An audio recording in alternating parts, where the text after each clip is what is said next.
안녕하세요. 저는 올해 40대 초반인 여자입니다. 불과 몇 년 전에 사람을 잘못 믿어서 큰일이 일어난 적이 있었어요.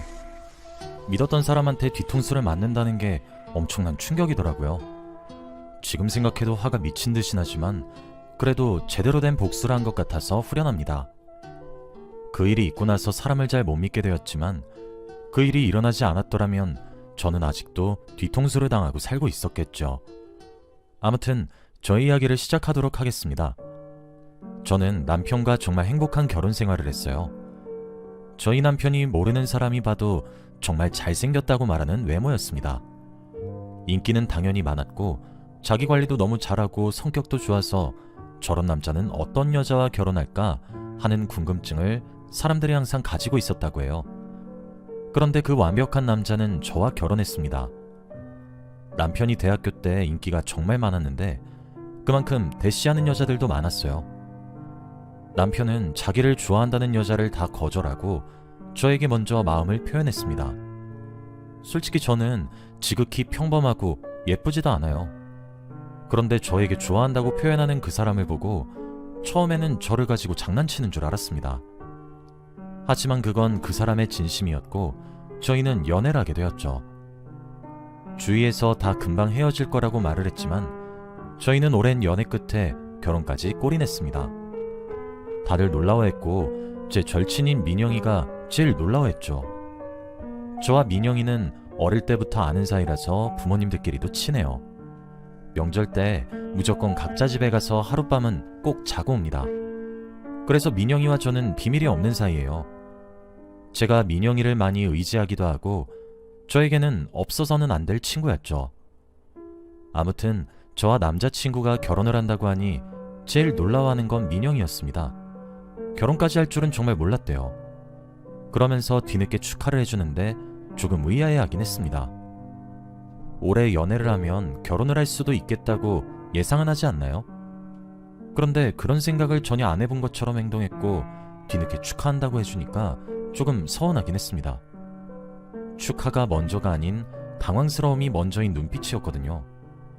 그 당시에는 기분 탓이겠거니 하고 넘겼고 저희는 행복한 결혼 생활을 시작했습니다. 남편은 당시 사업을 막 시작하고 있었기에 바빴고 저도 평범한 직장을 다니고 있었어요. 남편은 잠자는 시간을 아껴가면서 사업에 매진했고 다행히도 한 번에 성공을 했습니다. 저희가 서울에서 살고 있어서 처음으로 서울에서 가게를 냈는데 정말 잘 됐어요. 매일 바빴고 입소문을 타서 손님들도 점점 늘어났죠. 그리고 그만큼 수입도 짭짤했습니다. 저희 부부는 한순간에 떼돈을 벌게 되었어요. 남편은 그 돈을 저에게 쥐어주면서 그동안 나 뒷바라지 해줘서 고마워 라고 했고 저보고 그 돈을 다 쓰라고 했습니다. 너무 감동을 받은 바람에 눈물이 흐르더라고요. 저희 부부는 사업이 성공함과 동시에 금슬이 더 좋아졌습니다. 남편은 가게가 점점 더 커져갈수록 사업을 더 확장시키고 싶어 했습니다. 지금 서울에 가게가 있으니 부산에 가게를 차리고 싶어 했어요. 그때 머릿속에서 민영이가 떠올랐습니다. 민영이가 지금 일을 그만두고 가게를 차리고 싶다고 저에게 한번 말한 적이 있기도 하고 민영이가 제 주위에서 유일하게 부산에서 살고 있어요. 마침 타이밍도 잘 맞는 것 같아서 한번 민영이에게 2호점을 부탁하려고 했습니다. 그래서 민영이에게 연락을 해서 저희 가게 2호점을 맡아줄 수 있냐고 했죠. 다행히도 민영이는 너무 좋다고 했고 민영이가 저희 가게를 맡게 되었습니다. 서울에서는 남편이 본점인 1호점을 담당하고 부산에서 2호점을 민영이가 담당하는 것이죠. 가게를 오픈하기 전에 남편이 사장이라서 부산에 자주 방문했어요. 가게를 자주 살피기도 하고 민영이한테 인수인계도 해야 했거든요. 그렇다 보니 매일 비행기를 타고 왔다 갔다 하는 게 힘들어서 오픈 전까지만 숙소를 잡아 지내기로 했습니다. 저는 직장 때문에 서울에 계속 있어야 했고요. 민영이와 남편이 혹시 그렇고 그런 관계가 될 걱정은 전혀 하지 않았고 오히려 둘이 친하게 잘 지냈으면 좋겠다고 생각을 했습니다. 남편과 민영이는 준비하는 게 바쁜지 오픈이 다가갈수록 연락하는 횟수가 줄어들었고 저는 부산에 있는 가게도 구경해보고 싶어서 몰래 갔어요. 비행기를 타고 부산에 갔고 화분을 사서 갔습니다. 그런데 아직 오픈 전이어서 그런지 가게불이 꺼져 있더라고요. 혹시나 싶어서 문을 열어보았는데 문이 열렸습니다. 그리고 가게에 한 발 한 발 내디디면서 들어갔는데 관계자의 출입 금지라고 써있는 방에 불이 켜져 있더라고요. 거기서 히덕거리는 소리가 나길래 저는 그 방문을 열었습니다. 그런데 거기서 아주 충격적인 모습을 보고 말았어요. 민영이와 제 남편이 둘이 껴안으면서 웃고 떠들고 있었거든요. 그런데 단순히 껴안은 게 아니라 같이 침대에 누워 있었습니다. 제가 방문을 열고 두 사람의 모습을 본 순간 너무 놀라서 들고 있던 화분을 놓쳤어요. 그리고 화분이 와장창 깨졌고 저는 벙진 채 그들을 바라보았죠. 민영이와 남편은 당황해하면서 침대에서 일어났고 오해라고, 사실이 아니라고 했지만 저는 들은 채도 하지 않았습니다. 그런데 남편만 저에게 미안하다고 무릎 꿇고 사과를 하고 있었고 민영이는 오히려 당당하게 아무 말하지 않고 있었어요. 남편은 미안해. 내가 다 잘못했어. 설명할게. 제발 여보. 이상한 생각하지 마. 어? 내가 못된 놈이야. 내가 다 잘못했으니까 둘이서 이야기 좀 하자. 어? 그냥 단순히 즐긴 거야. 민영씨 전혀 사랑하지 않아. 나한텐 여보뿐인 거 알잖아. 그러니까 제발 나쁜 생각하지 마. 어? 이라고 했어요. 남편은 단순히 즐긴 거고 사랑이 전혀 없는 관계라고 했지만 그 상황에서 제 귀에 들릴 리가 있나요? 저는 민영이를 쳐다보았어요. 너는 나한테 할 말 없니? 이 말을 했고 민영이는 울분을 토해내듯이 울면서 말을 했습니다. 내가 먼저 이 사람 좋아했어. 대학교 때부터 내가 먼저 좋아했다고. 나보다 얼굴도 못생기고 매력도 없는 너랑 잠깐 사귀고 끝날 줄 알았는데 결혼까지 한다고 하더라? 그래서 내가 욕심이 나서 참을 수가 없었어. 내가 먼저 이 사람 좋아했다고. 민영이는 오히려 당당했고 저는 민영이 뺨을 내려쳤습니다. 몇십 년 동안 저에게 단 하나밖에 없는 소중한 친구였는데 이런 생각을 가지고 있었다는 것을 알았다면 진작에 인연을 끊었을 텐데 말이죠. 그리고 남편은 민영이를 말렸어요. 너 미쳤어? 왜 없는 말 지어내? 당장 미안하다고 사과를 해도 모자랄 판에. 그리고 남편은 둘이서만 이야기하자며 저를 끌고 나가려고 했고 저는 손을 뿌리치고 나가려는데 그때 민영이가 더 충격적인 말을 했습니다. 나 임신했어. 민영이의 말에 저희는 모두 정적이 흘렀고 아무 말도 나오지 않았습니다. 그리고 남편은 제 손목을 잡고 있던 손에 힘이 풀리는 것을 느꼈죠. 저는 진짜 미친 것들 이라고 하며 자리를 떴습니다. 그리고 이혼을 하기로 결심했어요. 남편과 마지막으로 나눈 대화는 민영이와 결혼한다는 내용이었습니다. 민영이 말로는 뱃속에 있는 아이가 남편의 아이가 맞다고 했고 남편은 자신의 아이를 임신한 여자를 내칠 수 없어서 어쩔 수 없이 결혼을 하기로 했대요. 저는 평생 천벌을 받으라고 저주를 내뱉고 이혼을 끝냈습니다. 저와 남편 사이에 아이가 없어서 쉽게 이혼을 할 수 있었고 분할할 재산도 확실했기에 일사천리로 이혼을 했습니다. 그리고 저는 다른 동네로 이사를 갔어요. 부산과 서울이 아닌 다른 지역으로 말이죠. 그곳에서 이미 전 남편의 가게는 너무 유명해서 이야기가 많이 오갑니다. 그래서 저는 그곳에 있기 싫어 직장도 옮기고 새 출발을 하기로 했죠. 거기서는 아무도 저를 모르고 제가 이혼했다는 사실조차 모릅니다. 그래서 너무 좋았어요. 그런데 거기에서 적응을 하려고 할 때쯤 전 남편의 가게가 승승장구를 했어요. 그래서 타 지역까지 소문이 자자하게 났고 인터넷에 리뷰도 엄청 많았습니다. 사람들이 다 맛있고 친절하다고, 사장님 잘생겼다고 소문이 엄청 났고 저는 배가 너무 아팠죠. 그렇게 저에게 상처를 줬는데 부산점과 서울점이 다 잘 되니까 하늘이 원망스럽더라고요. 저와 친하게 지낸 직원들도 다들 그 가게 이야기를 하면서 그 가게 가려고 주말에 비행기를 타고 서울까지 왔다 갔다 한다는데 정말 놀랐어요. 그만큼 전 남편의 가게는 영향력이 컸습니다. 저희 회사 직원들은 주말마다 그 가게에 갔다 오는 게 문화가 되었고 다들 사장님 잘생겼다고, 나이는 몇 살인지, 결혼은 하셨는지 등을 궁금해했어요. 완전 저희 회사에서 전 남편은 연예인 같은 대우를 받았고 저는 어이가 없었죠. 그 사람이 과거에 어떤 짓을 벌이고 다녔는지 다 밝히고 싶었지만 참았습니다. 제가 전 와이프라는 것이 소문이 나면 회사 생활이 힘들 것 같았거든요. 그래서 정말 입 밖으로 내뱉고 싶은 말이 너무 많았는데 수천 번은 참은 것 같아요. 그런데 이건 다 소용이 없어졌습니다. 퇴근을 하고 회사 건물을 직원들과 같이 나왔는데 전 남편이 있었거든요. 처음에는 너무 오랜만이라 알아보지 못했는데 직원들이 갑자기 저기 그 서울에 있는 가게 사장님 아니죠? 뭐야 여긴 웬일이시래? 라고 하더라고요.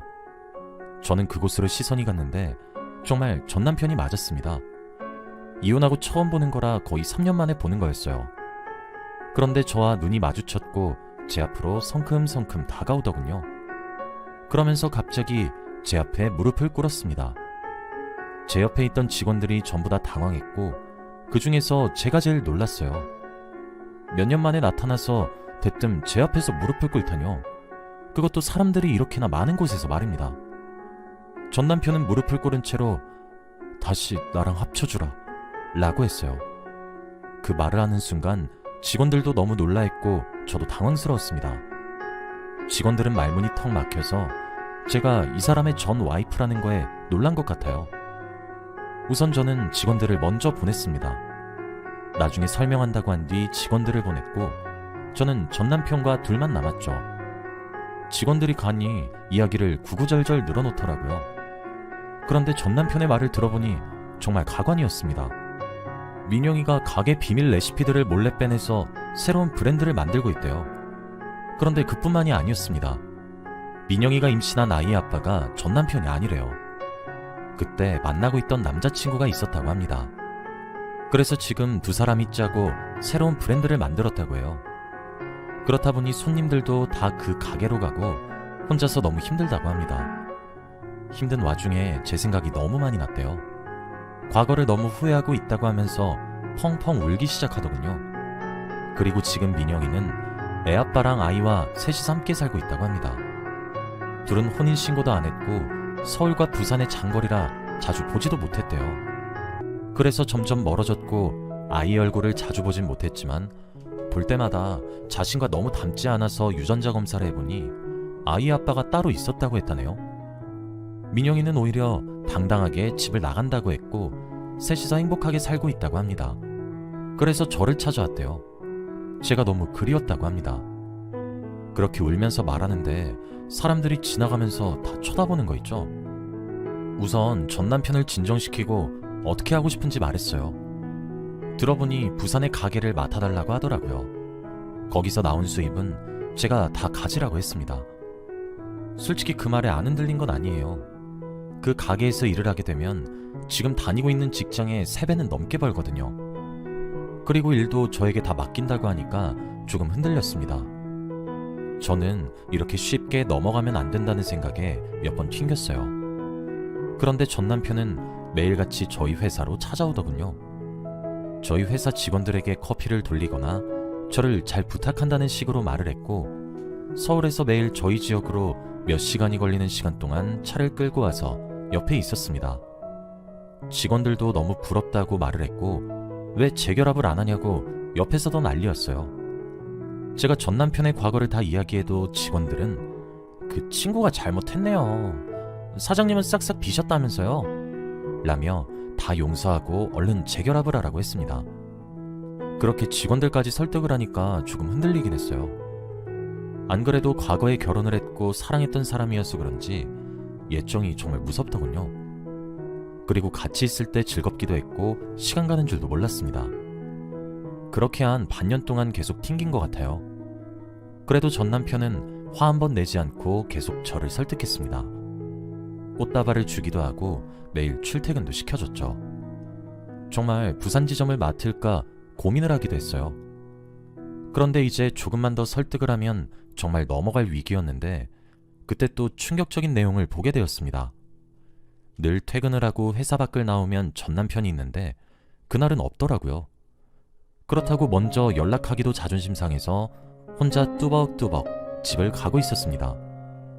그런데 저희 집 앞에 전 남편의 차가 있더라고요. 혹시 서프라이즈를 해주려고 그런 건가 싶었는데 차가 흔들렸습니다. 왠지 모르는 불안감에 조심스럽게 차로 가서 확인했는데 조수석에는 민영이가 있었어요. 그런데 민영이는 전 남편을 안고 하려고 했지만 전 남편은 계속 밀어내고 있었습니다. 민영이는 왜 갑자기 전현을 만나? 난 다른 여잔 돼도 전현은 절대 안 돼! 라고 하며 계속 전 남편한테 안기려고 하고 붙으려고 하는 걸 전 남편은 화를 내면서 떼내고 있었죠. 그러다가 저는 창문을 두들겼고 그 사람들과 눈이 마주쳤습니다. 전 남편은 너무 놀라했고 저는 민영이만 예의주시했죠. 오랜만에 본 민영이는 화장도 많이 진해지고 옷도 과감해졌더라고요. 왜 여기까지 따라왔냐고 전 남편에게 물으니 민영이가 처음에는 저에게 사과를 하고 싶다고 데려달라고 했대요. 그래서 조용히 왔는데 도착하자마자 달려들었다고 합니다. 저는 둘 다 꺼지라고 했고 집으로 들어가려고 했어요. 그런데 민영이가 소리치더라고요. 넌 내가 가진 거 절대 못 뺏어. 이 사람한테 설마 흔들린 건 아니지? 얄밉게 이 말을 내뱉었고 화가 미친 듯이 났지만 그냥 집으로 들어가 버렸습니다. 저는 그 뒤로 민영이에게 복수를 하기로 했어요. 민영이의 아이 아빠를 유혹하기로 했습니다. 회사에 월차를 내고 전 남편에게 연락을 해서 민영이 애 아빠에 대한 정보를 알아냈어요. 그리고 동호회를 다닌다는 것을 알고 접근했습니다. 전 남편에게는 절대 아무에게 말하지 말라고 경고했고 저는 아무것도 모르는 척을 하면서 동호회에 있는 민영이 애 아빠에게 다가갔죠. 정말 적극적으로 대시를 했고 생각외로 정말 쉽게 넘어오는 거 있죠. 딱 봐도 질이 좋지 않은 사람처럼 느껴지긴 했지만 그래도 아예 솔로인 척을 해대는데 옆에서 정말 역겨웠습니다. 그리고 그날 밤 저와 민영이 애 아빠는 단둘이서 술을 먹었어요. 저는 일부러 그 사람에게 술을 엄청 먹였습니다. 생각외로 너무 쉽게 술에 취했고 바로 호텔 방으로 데리고 들어갔죠. 들어가자마자 침대에 던져놓고 사진을 찍었습니다. 그리고 민영이에게 호텔 주소와 사진을 전송했어요. 지금 당장 오라고 하면서 말이죠. 제가 자신의 남편과 호텔방에 있으니 민영이는 화를 미친 듯이 내더라고요. 그리고 지금 당장 온다고 했고 저는 미리 휴대폰 카메라를 설치했습니다. 얼마 지나지 않아 민영이가 왔고 저는 호텔방 문을 열자마자 뺨을 맞았어요. 제가 정신을 차리기도 전에 반대쪽 뺨을 때리려고 하는 것을 손으로 막았습니다. 그리고 저도 민영이 뺨을 내리쳤어요. 민영이는 자기가 맞았다는 사실이 어이가 없는지 헛웃음을 쳤고 그리고 저는 반대쪽 뺨도 시원하게 내리쳤습니다. 자, 봐. 네가 가진 거 난 다 뺏을 수 있어. 이제 보이니? 네 남편까지 내가 뺏는 거. 그러니까 제발 그만 까물고 내 눈앞에 나타나지 마. 이 사진 네 애한테도 보여주고 너희 부모님한테도 보여줄 거야. 나 너희 부모님이랑 친한 거 알지? 그리고 너 가게 하는 곳에도 다 소문낼 거야. 네가 지금까지 나한테 저질렀던 모든 것들 말이야. 그게 싫으면 지금 당장 가게 접고 애랑 애 아빠 데리고 내 눈앞에서 안 보이는 데로 가. 다신 내 눈앞에 나타나지 말라고. 민영이는 제 말에 동공이 흔들렸고 제발 부모님과 아이에게만 알리지 말아달래요. 가게는 곧 폐업을 하겠다고 했습니다. 저는 한 달 시간을 준다고 했죠. 그리고 민영이와 걔의 남편을 보냈습니다. 그리고 찍고 있던 카메라를 다시 돌려보았죠. 혹시라도 민영이가 가게를 폐업하지 않거나 약속을 지키지 않으면 이 동영상을 보내주려고 했어요. 그런데 역시나 민영이는 제가 한 달 동안 아무것도 하지 않으니 폐업을 하지도 않았고 그대로 가게를 운영해 나갔습니다. 저는 한 달이 지나자마자 동영상을 민영이에게 보냈어요. 이거 당장 부모님에게 보내주겠다고 하면서 말이죠. 민영이는 화를 내면서 이건 또 언제 찍고 있었냐고 했고 끝으로 저에게 진짜 독한 년이라는 말을 내뱉고 정말 가게를 폐업했습니다. 그리고 그 사람들은 어디 갔는지 몰라요. 정말 제 눈앞에서 사라졌습니다. 전 남편은 저에게 고맙다고 했지만 저는 제가 할 일을 했을 뿐이라고 생각합니다. 민영이의 가게가 갑자기 폐업이 되었고 그 덕분에 전 남편의 가게는 다시 잘 되었어요. 그리고 저는 전 남편에게 다시 찾아오지 말라고 했고 그냥 이혼한 남녀로 살자고 했습니다. 전 남편은 아쉽지만 제가 원한다면 그렇게 하기로 했죠. 그래서 지금 저는 원래 다니던 직장을 그대로 다니고 있습니다. 서울도 아니고 부산도 아니지만 그래도 만족해요. 이런 정이 많은 곳에서 조용히 사는 게 좋습니다. 그리고 과거에 조금 전 남편에게 흔들렸던 게 후회스럽긴 하지만 그래도 잘 대처한 것 같아요. 아마 욕심 많던 민영이가 아니었다면 저는 여전히 바보같이 행동했을지도 몰라요. 그거 하나만큼은 정말 좋았네요. 그 뒤로 사람들을 잘 못 믿게 됐지만 그래도 저는 이게 더 좋은 것 같아요. 아무튼 저희 이야기는 여기까지입니다. 들어주셔서 감사합니다.